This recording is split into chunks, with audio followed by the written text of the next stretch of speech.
So if you're missing one tooth or multiple teeth, dental implants are an excellent option to be able to replace those missing teeth. Simply put, a dental implant is a replacement root of a tooth that goes in the bone, just like the root of your tooth is in bone.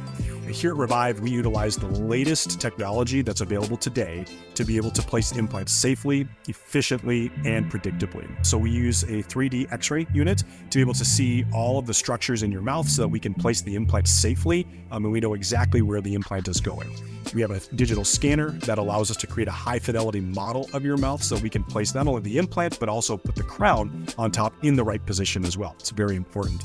We also have a 3D printer, and in our office here, we 3D print our own surgical guides, and that allows us to place the implant safely and efficiently during the procedure. So dental implants are a great option to replace one tooth, multiple missing teeth, or if you have a denture as well and just aren't satisfied with the stability of it, dental implants are an excellent solution to stabilize that denture.